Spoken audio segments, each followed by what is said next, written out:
All right. Hi, everyone. Thanks for joining us again on Frary Tale. Today we have a very, very special guest, Naomi. Would you mind introducing yourself? Hey everybody, thank you Jay. I'm stoked to be here. So I'm Naomi. I was Pomona class of 2019. I played on the women's basketball team and I was president of Pomona Ventures back in the day. So really excited to be back involved with 5C related anything. Yeah. It's honestly an honor to have you here. We've heard so much about you, especially from the Pomona Ventures community. So it's awesome to have you here. I guess the first question before we dive into anything is what was your favorite menu item on the 5C dining halls in the 5C dining halls? Oh my gosh, easy start. Triangle potatoes from Frary. Next Interesting, question, really. please. Over the Yep. cube potatoes? Over the cube potatoes, over the Caesar salad. Um, oh gosh. Yeah, cereal during snack. I don't know if they still have snack, but that was pretty good. But they don't have snack? No, we have it like Wow, once a year. devastating. COVID took a Yeah. hit on the 5Cs, but back in my day, I sound like a grandma. We had snack every like multiple times a week. Oh, wow, really? Wait, that's so sick. Yeah, it's like a big event now. I remember the longest line I've ever seen at Frary was during the snack night.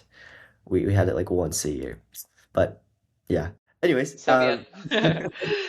yeah, to jump straight into it, you kind of mentioned it, but you did a lot during your time at the 5Cs, basketball, Pomona Ventures, tour guide, and a lot Right. more, I'm guessing. Could you Yep. talk about just your experience of balancing everything along with the liberal arts curriculum to sort of build the foundation of who you are today? Yeah. So I credit my experience at Pomona with really my brand today, which I would describe as the best at nothing, but pretty good-ish at a lot of things. When I got to Pomona, it became immediately clear to me, as I'm sure a lot of people relate to, that I was by far not the smartest in any class that I was taking. And at the time, I kind of made a decision, you know what? I could really work my tail off to try and be the best or at one thing, or I can learn about a bunch of different things and try and be okay at each of them and then be the best at some weird combination of everything. And that's what I did. So I double majored in neuroscience and economics. I was captain of the basketball team. I was president of Pomona Ventures. I was a tour guide.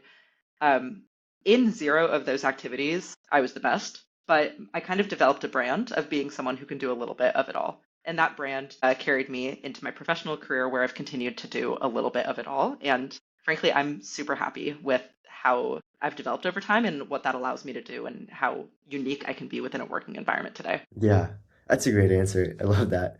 And Thank you. specifically on your during everything you've done for Pomona Ventures, I'm now your successor. I'm the president of Pomona Ventures, and I feel like we've done a lot, but we're still trying to learn from the inspirations that you guys had. Is there something that you guys really wanted to do that you guys weren't able to do that we might be able to do in the future? Ooh, I'm sure so much.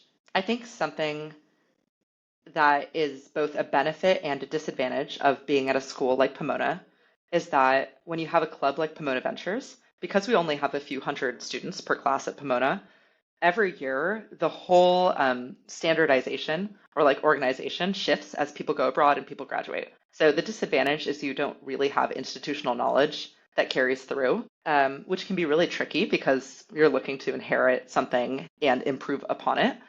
But the advantage is that you, class over class, ends up kind of reinventing the club, which maybe is inefficient in the long run, but is actually a very entrepreneurial experience over and over and over again for many different people. So, on one hand, I want to say it would have been great if we had been able to institutionalize more things into the club. On the other hand, I'm really excited seeing how each year creates their own Pomona Ventures and think that's an opportunity in itself. Yeah. Oh, wait, that's awesome. That's awesome. Yeah, and especially for us post-COVID, we did have to, it was kind of forced on us to rebuild a little bit and find our own Hmm. identity. Okay, that's Yeah, I can awesome. imagine. Yeah. Is there like a favorite story or moment during your time when you're building Promote Ventures that really resonated with the identity or like the goal you had in mind for Promote Ventures and entrepreneurship? There is. So my biggest memory, so restarting, there definitely is. There definitely is. When I joined Pomona Ventures, I was a sophomore or freshman, and it had only 3 people and was really struggling to increase membership. And I remember thinking to myself, why, like, there's a lot of entrepreneurs. Why is no one or there's a lot of aspiring entrepreneurs. Why is no one joining this club? And at that point, the structure of the club was like president, vice president, head of marketing, head of something else. And I realized there was a bit of a catch-22 of in order to join the entrepreneurship club, you had to work your way up from the bottom, being essentially an employee of the club. And that's not what aspiring entrepreneurs want to do.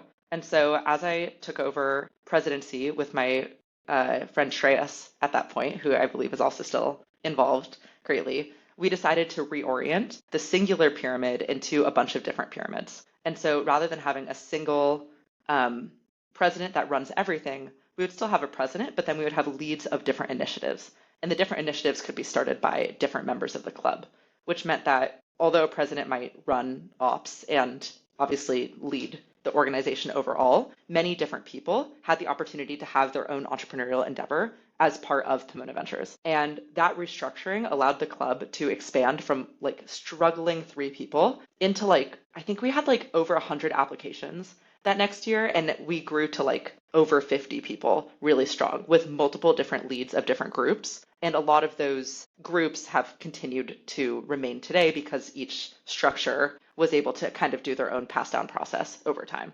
So I can't speak to how it has continued post COVID, but at least at that time, it was a massive unlock in growing the engagement and absolute number of people involved in Pomona Ventures. Yeah, yeah. And I think one of the great examples of that is Sparkathon, which I know was Yes. founded by King Fabian. Fabian. Yeah, Yes. still going strong. Yeah, it's just we have a lot of appreciation for what you guys started. Absolutely. And Fabian is an amazing example of like, he was like one of the greatest entrepreneurs at Pomona. And I don't think he ever would have joined PV if we didn't have uh, essentially a limitless opportunity for him within the club. Yeah, yeah. Okay, that's awesome. That's awesome. And then, so after your time at Pomona, you went on to do a little bit of consulting, and there's a lot we could talk about there. But from the point of view of entrepreneurship, what were like some of the things you learned from consulting that you could apply to entrepreneurship? Right. So for context, I interned at Deloitte and then worked full time at BCG for a little over 2 years, got my promotion, and then left. I think the biggest skill I got, yeah, typical.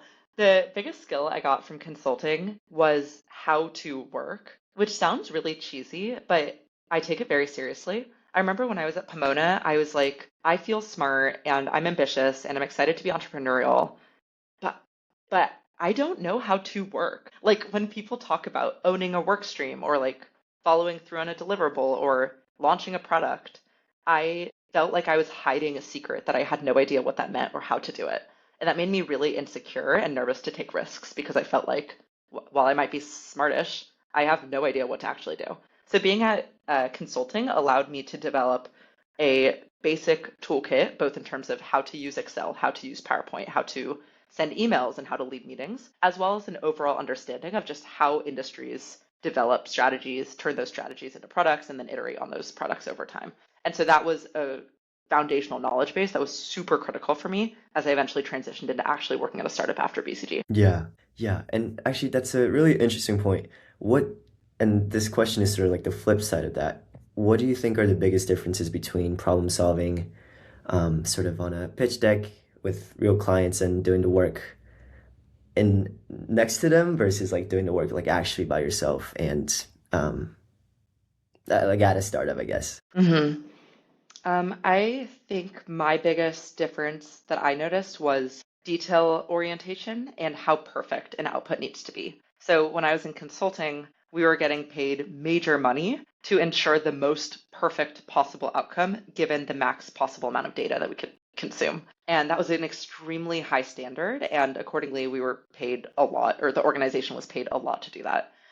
Uh, I'd say the opposite is true at startups, where what's most key is moving very quickly on the least data that you can feel decently confident about. And so while at BCG, I was optimizing for perfection, at a startup, I was optimizing for like, what is the minimum threshold I need to know in order to make a decision and to move? Knowing that we don't have much access to data and knowing we'll never have an answer because we're building something new rather than comparing to a benchmark or trying to improve something that already exists. Yeah, yeah. Oh, that's a really good answer. I like that. Thank And you. actually, I want to ask you about that during your time at Syllable, where you were hired as a growth. person, right? Growth Yeah, hack. that's yeah, Um, yeah, whatever you want to call it. yeah.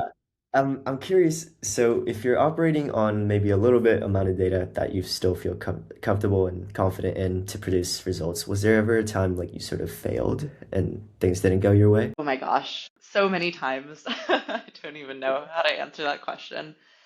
Um, I feel like it's at least in my startup. So I'll caveat and say that when I was at Syllable, the company never took off. I don't know where it'll go in the future, but it was not a startup that grew that much when I was there. So, back solving from that, you can assume that most of the experiments we took or hypotheses we tested on average did not work. Difficult for me to remember a very specific instance, but like we reorged the sales organization and that didn't improve sales. We ran some marketing campaigns that were expensive that didn't land. We fundraised a lot right before the market crash and then were overvalued. Um, I'd say there's more examples of things that didn't work than did work. Yeah, yeah, yeah. And did you figure out a way to like keep going despite the failures? Because I feel like that's a real attitude and quality like that is critical of being in the startup world. Yes, I was appreciative to learn the ropes of working at a startup by being an employee at a startup. So I think as people leave Pomona, there's a lot of questions of, oh, do I be an employee or do I try and make my own startup? And there's pros and cons of each. I chose to be an employee, and I was grateful to have to learn from a lot of mistakes that really didn't have my neck on the line to investors or to, my own ability to sleep at night because I had limited upside, but also limited risk as a result of being an employee there.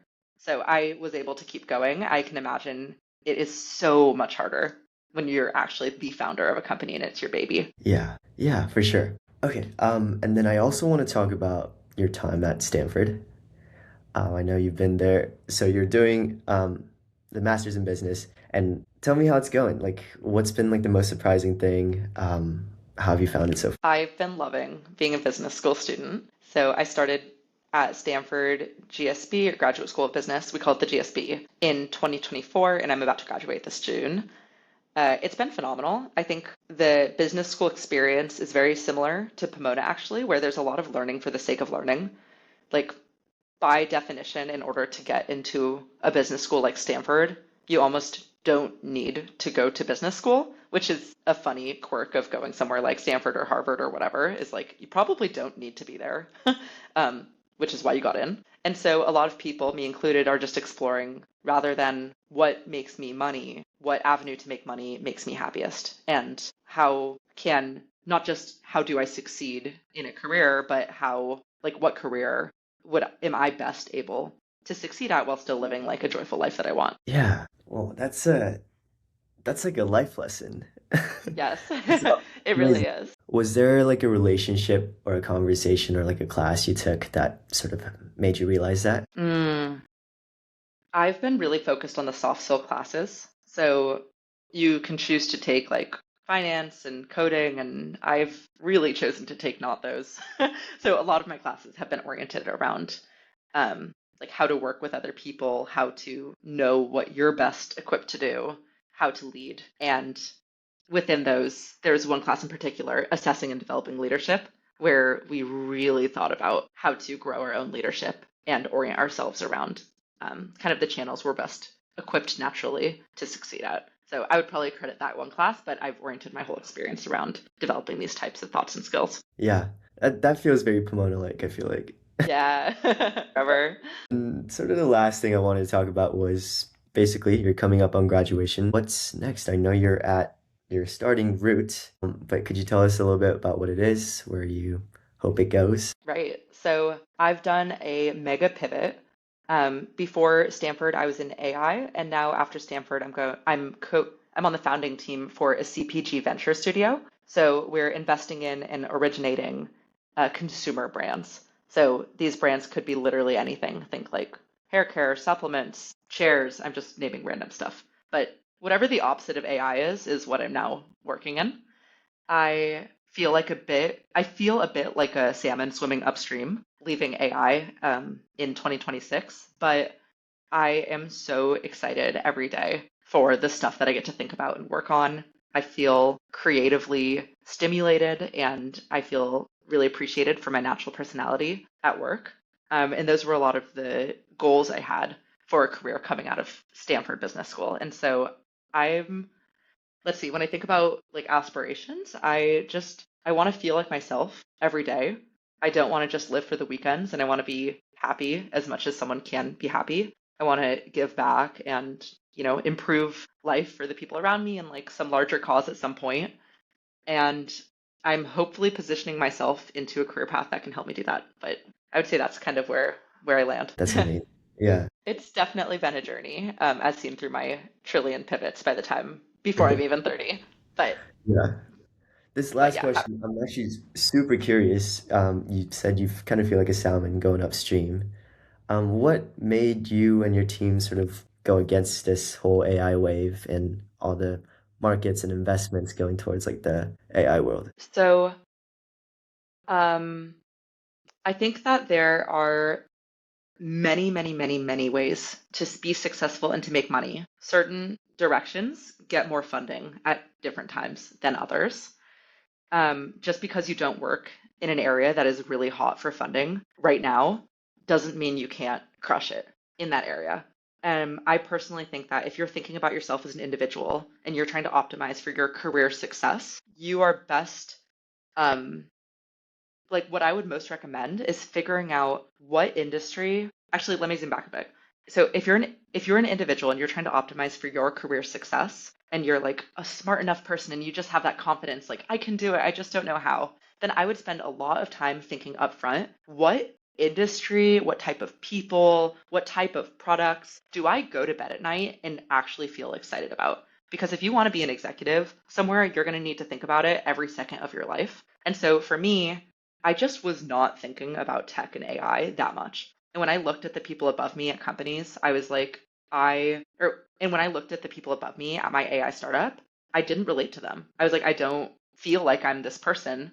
And I think I could succeed in AI, but it's going to be a struggle of me constantly pushing against inertia of me not truly caring about it that much. And so I essentially turned my back on an industry that has a lot of investment in order to go into an industry that has much less money, but I'm much more passionate about. So I'm optimizing for passion over maybe like hype of an industry. And I personally think it's a good decision for me, but I can't speak for anyone else. I'm so glad to be on the podcast today. So thank you. And anyone that listens to this, feel free to reach out and good luck with everything. It's all going to work out, I promise. All right. All right. Thanks for tuning in, everyone. Thank you. Okay.